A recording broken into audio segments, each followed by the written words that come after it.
Hello, everybody. Draskor here from uplevelmind.com, where my main mission is to help heart-centered entrepreneurs who know all the business strategies realize their next revenue milestone by mastering what's between their ears.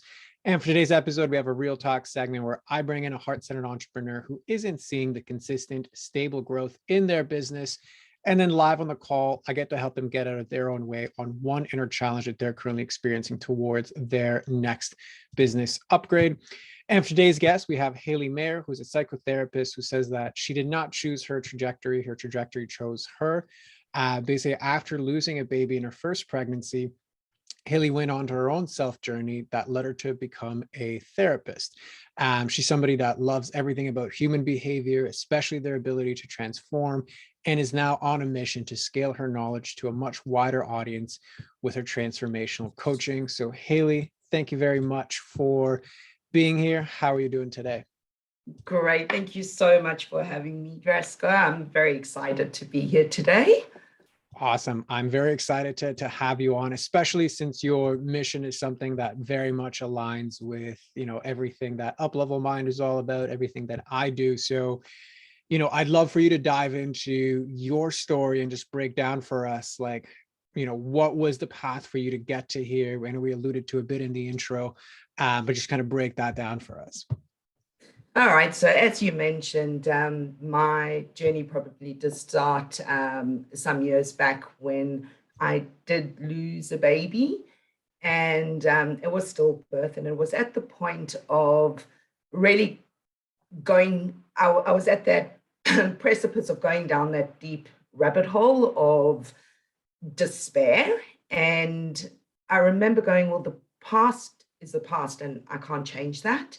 But if you change the way you look at things, what you look at changes, I suppose, in essence, and trying to find the meaning from the loss and moving forward with it, which was, and I can only see that in retrospect, there was no, premeditated, this is what I'm going to do. But however, going on that journey, seeing things from a different perspective, trying to help other people get out of my own way, just realized how powerful our thoughts are and just how we suffer in reality, but we suffer extra when we add those added thoughts and concerns on. So realizing that no one is going to escape adversity in life, and it's life as it is. How do we make that meaning, do the best we can, work forward, and become a higher version of ourselves in essence? So that's been my passion, and got to the point of realizing that I don't think I believe in mental health issues. I honestly think if you're human, you have a mental health issue, and it's called life. And it's just a matter of giving those tools and perspectives and reframes and that dual processing of validating those hurts, but in the same token, how do we use that bittersweetness to actually create something more powerful and more constructive? I love that sentiment of the mental health, because it initially sounds very contrarian, like, oh, how could you like not be like for mental health? But I love the fact it's so true, right? Like, welcome to being human. You're going to have something that's not going to be very fun, right? Like, it's kind of the full spectrum of being, in this existence and doing this.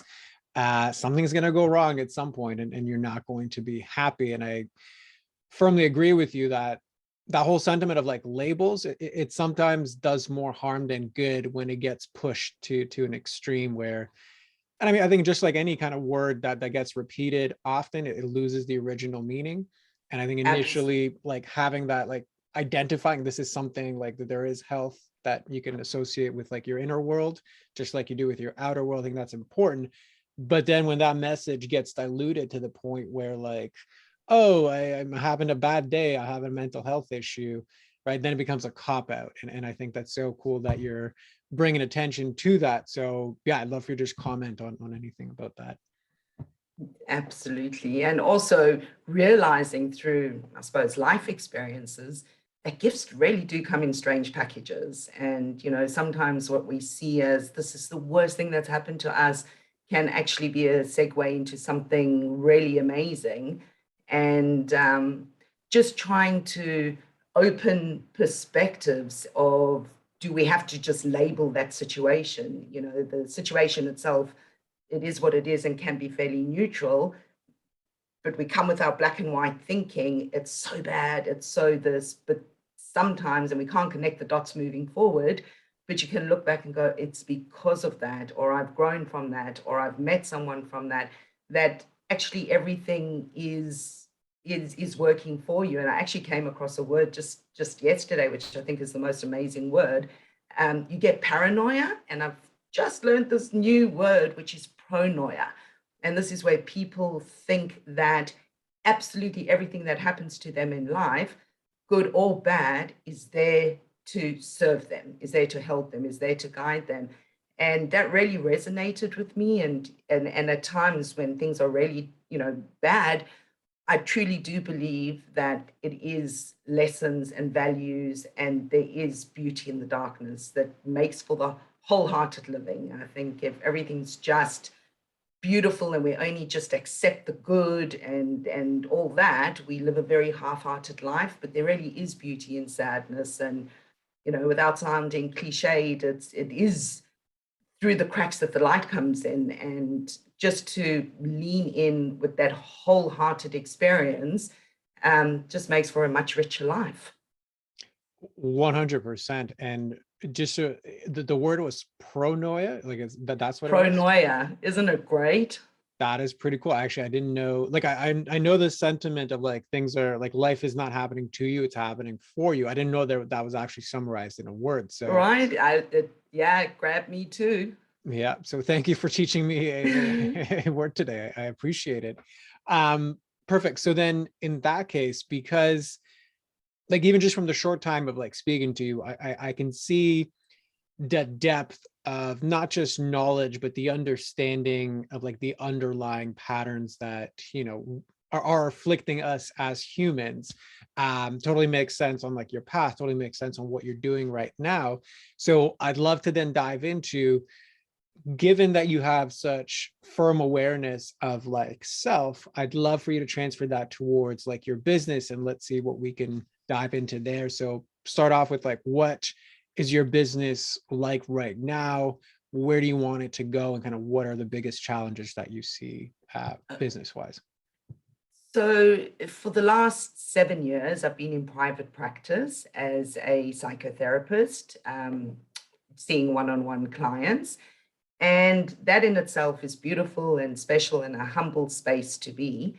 But then I started veering more into doing corporate talks for companies. So do an hour webinar or whatever and give motivations or talk about mental health in the workplace and things like that. And that got me to really be inspired to talk to larger groups of people about larger, I suppose, things about life which they can resonate to on their own accord, as opposed to delving into someone's own psyche. So I've kind of got two hats that and where I'm at the moment, I'm seeing the wonder of scaling and, kind of putting a message out and for people to resonate and work with it from their own accord. So that's been all very exciting of the want, but the execution of how to do it has really, I wouldn't say paralyzed me, but it's you don't know what you don't know. And then when I try find out, I get overwhelmed with the abundance of information, and I'm grabbing at all different shiny objects and I'm screaming into the abyss, and I have absolutely no clue how to get from A to B. Okay, perfect. So can you define a little bit more what you mean by get from A to B? Like where's A and where's B? So A is person to person, no problem. Somebody sees me, comes into my office, no problem. Somebody gives me a talk to go keynote, no problem. but to get my community, to get my thing online or courses, that was the one thing I'm doing. I'm trying to develop a online course, and I just get blockages. So I question, is it a fear thing? Is it, which might be, I don't know. I'd love your mirror back at this, because I'm sure there are many blind sides that I am trying to repress or push away, but I tend to procrastinate a whole lot. I did, I can't define myself. I think that's a big thing. I don't know. I've got a whole lot of knowledge and I don't know how to package it. Got it. So there's a lot there. And if you hear the typing, I'm just kind of like taking some notes for us to reference back to. In that instance, because there's like the sentiments of the procrastination, there's like, I don't know, I'm overwhelmed, like, like kind of the patterns and the narratives. What, like, to just zoom out a little bit, like what exactly is the business problem, right? Because right now you've mentioned, okay, I want to develop online courses, but I feel like there's a blockage there. There's some bit about like audience building and like getting myself out there. And then there's just like a whole bit of, I'm wearing two hats. And I don't know which hat to wear more of. You mentioned scaling in there. So like, what is the actual business problem? Like, is it the revenue that's coming in? Is it like, what am I going to focus on? Is it a combination of all of those? Like, if you could just define that a bit further. It's a bit of both. I find doing one-on-one, look, I think my passion is definitely wanting to be more content creating, wanting to put it more out there, wanting to go on a bigger scale. But I find even time-wise, I'm doing my day-to-day clients, which takes away from that, then coming back. So say, for instance, breaking it down to wanting to do a online course. I've got the material, I've got the course, but I don't know how to translate that onto actually getting it online. So I've got everything under the sun, in the sense of, I know certain platforms that say, okay, here you can do your online course. Yeah, like I've got a lot of everything in my inbox, but don't, when I start looking at it and going, you've got to do this, this, and that, then I go, oh, what does that even mean? I don't understand the technical terms. I stop, I get stuck and go, okay, we'll save this. And it just keeps going to each day. And a year later, I've still haven't progressed any further with my intention. Got it. So this has been kind of going on for the past year, or it's been going on for a bit longer? Okay. So so you could say kind of like 1 year of that kind of delay, procrastination, limbo of like, I don't know. Yeah, and frustration, lots and lots of frustration. Got it. Okay.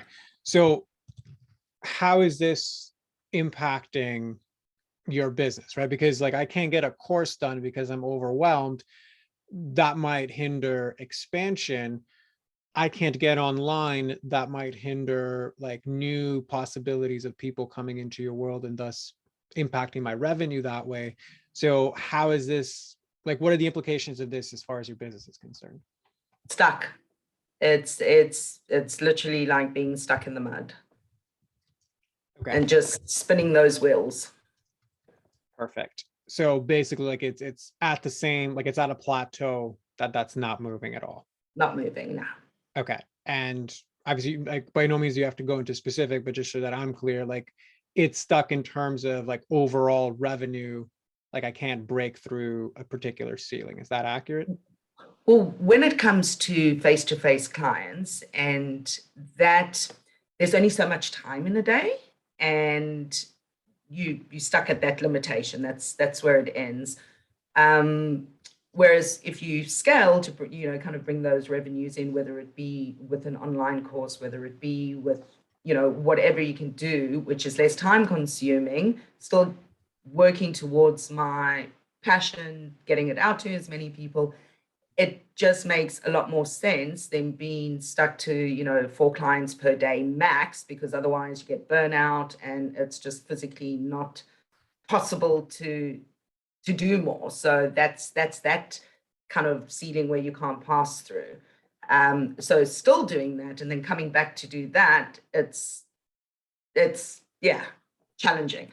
Got it. So there's this one element of like, it's not like I can't pay my bills. My one-on-ones are paying my bills and I am okay that Correct. way. But I understand the capacity issues of being in that situation simply because like there's only so much one-on-one work that I can do. I'm capped with it, but then there's this lack of clarity on how to scale beyond that. And then that's the part that I always get frustrated at. And I've been looping in that mode for over a year, if not a bit more. If That's not a bit accurate. more. Absolutely. Okay, perfect. So then as far as the implications in the business is concerned, it's been stuck at this bit for a year. You've been stuck on the same hamster wheel as far as like what you're doing is you're just doing the same thing over again. So Yep. there is a lot of motion, but not a lot of like forward movement. Is that Correct. accurate? That's Okay, it. perfect. So given the fact that you have been able to identify these patterns, right? So I'm overwhelmed, I'm stuck, I don't know how to package my course, etc. Clearly you've tried different things to solve that. So why do you think those things didn't work? Identity. I think it comes down to identity of as what I can understand, like if you're going to a very there's a lot of people in the market, a lot of people doing it. There's 100 ways to Rome. So like everyone's got something to offer.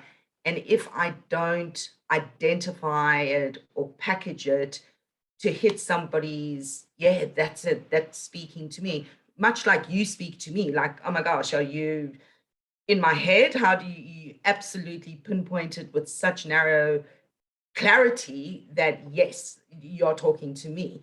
So I'm kind of trying to look for that instead of being so generalized, which I am at the moment, to really, really narrow it down to package it into, yes, you're talking to me. So not wanting to, I'm finding that either I'm trying too hard to kind of niche, whether it be demographics or, and I'm going, but no, everybody's able to, and I can help everybody in a certain level, but I can't help everybody. I've got to choose who I've got to help. And I'm just battling to find that identity of who I'm talking to.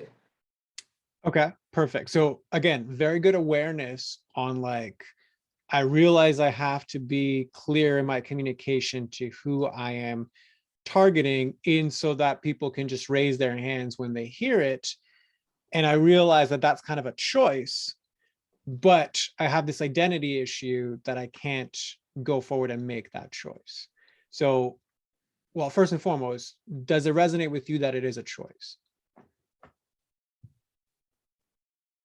It does resonate with me, but it's almost, I don't know how to make that choice. It's like, which child do you love best?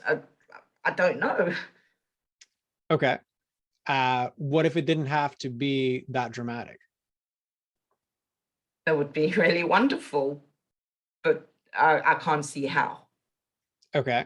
So if you did just pick one child that you're going to focus on exclusively for the next 100 days, how extreme is that? No, my children do have their days, and I have a favorite child each day. So yeah, no, Okay. So if you did that with a niche, what's the worst that would happen? I suppose not much. It's trial and error, right? Correct, it is. And I can see you getting this. How do you feel in your body to do something like this? I'm just trying to. I'm feeling something in my body, but just trying to work out what it is. Am I just fighting the kind of stuck in the, well, no. But say I do kind of create a course on, say, resilience building, for instance, right?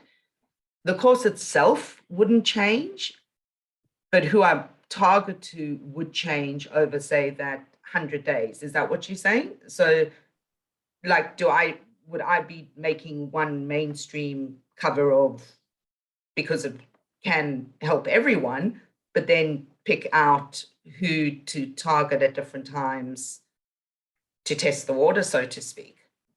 So what I find interesting in your question to me is, if we rewind back like 30 seconds in the tape, right? Essentially how we got to here is I asked you, would it be the end of the world if for 100 days you just chose one child to focus on? And by child, I mean like one niche to focus on. Okay. There was this kind of like light up moment of like, like, what if I did that? Like, what's the worst that would happen? And then immediately where your brain went to was basically adding complexity to that question. Well, if I made the course this way, then I would have to like segment it out this way. And then do you mean like in those 100 days, am I still talking to like this other like variation, or am I still talking to the original one? And what would that mean for creating the course? I have to make 2 courses. You know what I mean? It's like,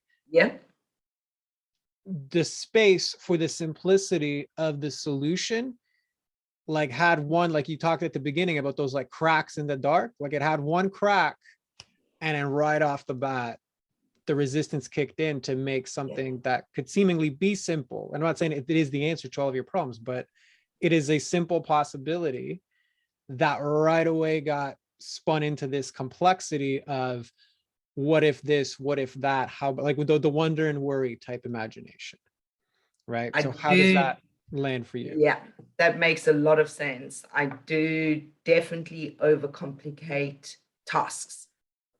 And I found that at uni too. Like if I had an assignment or something, I'd have to go the very long way, get it all out and then like cut it back. So that is definitely something, as you say it, that I am aware of. It's yeah.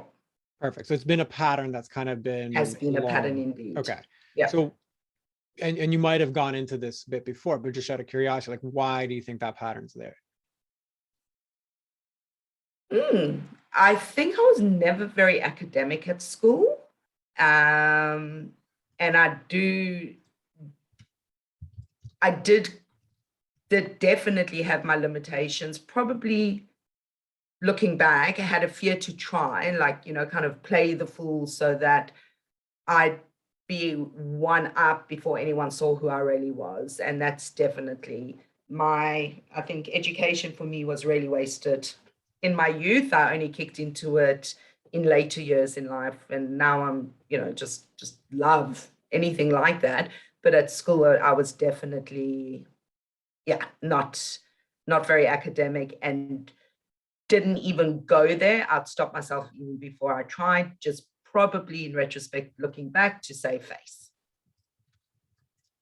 Got it. Saving face. Okay. So just to make sure I've heard you correctly, right? This whole pattern, right? It's this fear, like you said, like this fear of trying. So because I wasn't good at school, what I made sure to do was cover all of my bases around all of the iterations of like what I could possibly be asked, how it could possibly be presented, how it could possibly show up, so that I could buffer the world in such a way that I never would have to be found out for being an imposter, etc. Right? Like the saving face bit. So is that accurate? Yeah. Okay. Do you think that's now happening in your business? Yes. As you saying this and looking back, 100%. Yeah. Oh, hang on. Yes and no. I'll backtrack there because through my journey, I suppose, of life and self or whatever, I really have got a transparency and openness and a vulnerability, and say it as it is and show up as it is. Like that front, I'm really comfortable with.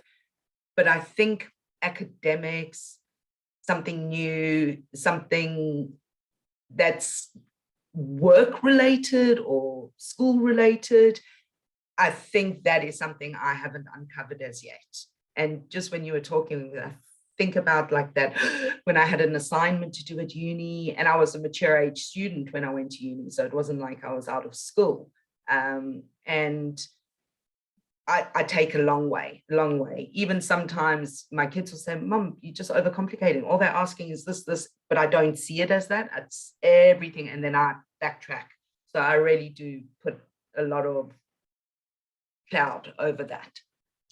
100%. And I would actually like, I know we're kind of diving into how this negatively impacts your business. I would also zoom out and say that quality that initially was bred out of this need for protection, right? Like to save face. Um, I think it hijacked a strength of yours. And I always say like our first strength are usually like our primary strength are usually our first distortions. So like your ability to be very astute and observant is what allowed you to cover the bases so you could save face.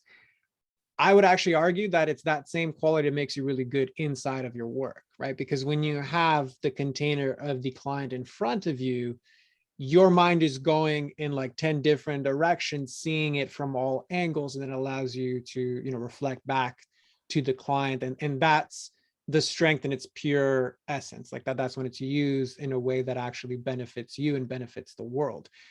Where I think the distortion comes in is that same quality is now used to hijack this part of your business that really is associated with visibility, right? Like ultimately everything that you are talking, because you're like, when people come to me, like somebody refers a corporate client to me and they're like, yeah, I want to do a talk, no problem, I got this. Somebody brings a client to my office, no problem, I got this. As soon as it's me going forward, i.e. like school where I have to go present stuff, hand stuff in, be publicly judged in some way for what I'm doing, now I have to cover all the bases. But that might be okay in certain instances where you know a lot. In instances where you don't have as built of a skill set, meaning it takes a bit of a skill set to narrow down your niche. It takes a bit of a skill set to learn how to sell to them. It takes a bit of a skill set to structure a course, to deliver a solution for that. And I don't, not saying you haven't built those up, but there is some reps to be put in there. Yeah. But putting in those reps would expose you to not know and to make a mistake relatively publicly, i.e. kickstarting all of these old patterns of essentially protection. So how does all of that land for you? Well, that makes absolute sense. Absolute sense. Because when you put it like that, that's so true. You come to me, you get my all and everything without a blink, but for me to come to you, not as, you've highlighted something very much pivotal there. Well, thank you. I'm glad to hear that, because really that's like when I'm reading the notes back to you, right? So like these business problems that where you lack clarity, right? So like I have these two hats and I don't know which one to go into. Do I go into corporate or do I do more personal clients? If I scale and make a core, like they're all options which could lead to what you ultimately want, which is a higher revenue ceiling. It's not like any one path is better or worse than the other, but there is this like, I'm trying to do it all in the hopes that I could figure out which one's right and save face by doing the one that's right. Meanwhile, that plateau that's been going on for a year is really going on because there is no right answer up until the one that you choose, the right answer that you want to explore. Right. So all these patterns of procrastination, never making a decision, overcomplicating a decision, that's the 1 year of limbo, right? That's been powering this whole thing, which means you're basically stuck in a quicksand because you're never really making a choice. So everything looks like an out, but nothing's really an out because you're not actually stepping anywhere to go, right? Yeah. And in terms of like the narratives that are powering this whole thing, that repetition of I don't know, that just reinforces the pattern and reinforces the results that you see, because I don't know because I'm never making a choice. So it's true that you don't know, right? Everything looks like a shiny object because if I'm not making a choice, then everything's a better choice than standing still. And I've been standing still for a year, right? I got no clue how to go from A to B, reinforcing that I don't know sentiment, right? So keeping you in that quicksand, right? It must be a blockage that I have, because clearly I want this thing, but I'm not getting it. So again, just another defeatist narrative to reinforce, well, I have a block. I don't know what the block is. I don't know what the skill set is, etc. Right. And this whole set, like, I can't define myself. I don't know how to package. It's all reinforcing that safety bit to never really go out and develop the skill of visibility, develop the skill of communication, develop the skill of niching, develop the skill of positioning, that is going to require both the skill set and the courage, but it is the piece that's really right now blocking your business growth, blocking your revenue growth, and ultimately blocking the impact that you have in the world. So I know that was kind of a lot as far as a summary, but how does all of that play But for you? articulated with such accuracy. I'm ticking everything you're saying. And what I'm hearing there is, what I'm saying is everything outside, well, I get to how to do an online course and then it's overwhelming. Well, if I'm really that fine, break it down, learn the skill set. Don't stop at, I don't know what I'm doing, because I'm just using that as an excuse to say, I really, really want it, but I don't want it. So like my block, my subconscious block is saying, well, no, you really don't want it, where my conscious block is saying, I really do want it, but I'm not overriding that because I'm stuck with these old patterns of not being seen.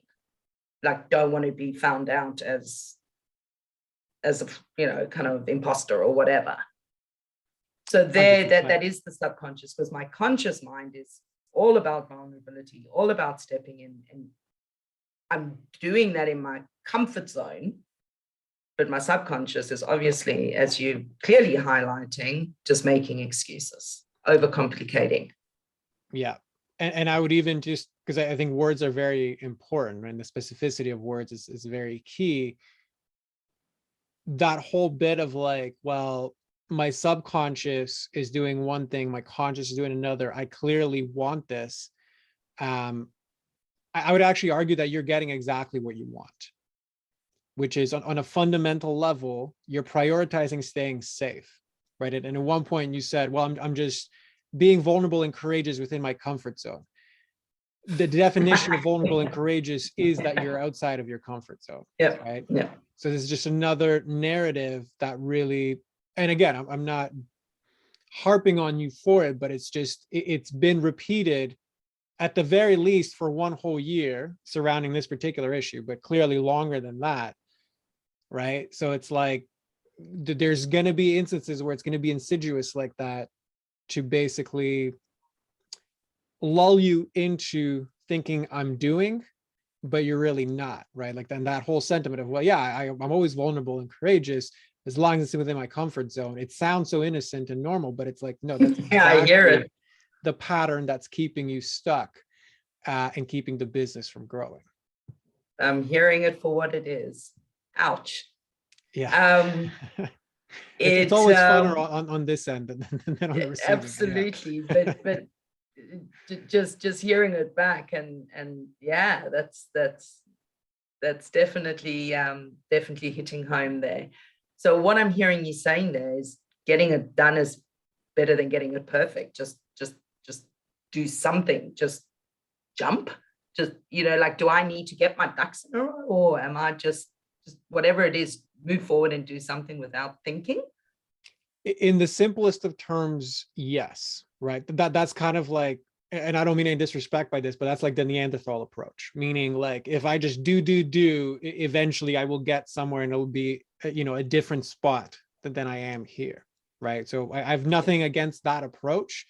It just comes down to like how you want to approach this. And I know I'm opening up a lot of open loops, but it's like, there's a skill component of the actual business side of things, right? Like getting those things right, not from a perspective, I got to get them right first, but the iterations of getting it to something that's going to solve your business problems and move you to the next level. Meaning it could be the corporate route. It could be, you know, more expensive one-on-one clients. It could be a course. That's a question of clarity. And that's then a deeper question of what do you really want, right? So that's going to open up its whole set of, you know, narratives and patterns, et cetera, right? And then there is the narratives and patterns that got you here, and your ability to navigate and manage them, to actually execute, iterate, face the resistance at each step, because each time you take a step is going to be a new trigger for something else. Yeah. Right. So it's that process of like the thought management, of the thought hygiene, of managing your emotions through it, that's ultimately going to pave the way for the smoothest way forward. So can you do that by attrition and just go forward? Certainly. Are there better ways to navigate that? Certainly. And that's kind of like what I do, but I'm just painting you the picture of the broad strokes of like where you're going to have to look and what the pieces are going to look like when you go forward. But yes, if you want to break it down with the simplest terms, yeah, doing something is certainly going to be better than doing nothing. So does that like answer your question? Definitely does. Perfect. So I know we kind of dived into a lot. I know we opened up a lot of loops. We can't solve them all on a container like this, just like the podcast. So just for the sake of like this container today, does this feel complete for you, or is there still something left outstanding? No, I think you've held up a mirror to me, and just amazed at, as you say, I am kind of self-aware, but how I missed that, and amazing to identify where that pattern's coming from, what I'm doing, how I'm deceiving myself, and just having that to reflect on and bring to the surface. I do believe there will be a big shift. There needs to be a big shift. So how obvious? How did I not see it? And really thank you for highlighting that.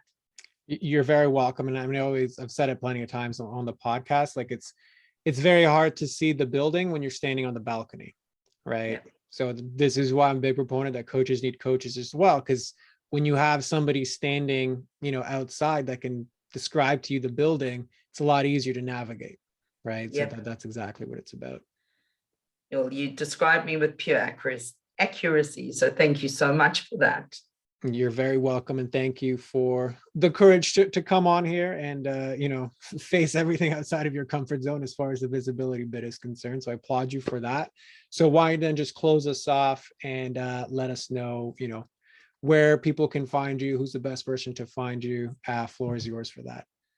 Oh, thank you. So you can find me on innerspacecounselling.com.au. Australia, but with Zoom, like we're doing now, it's makes it a small world. And yeah, I look forward to meeting anyone with an accent or anywhere around the world like that. It's been an absolute pleasure to listen to. And thank you so much for having me on and for sharing such a, really profound insight for me. It's really been amazing. So thank you so much. You're very welcome. Pleasure's all mine. And again, thank you for coming on. So for everybody else listening, we'll see you all in the next one. Thanks, Jessica.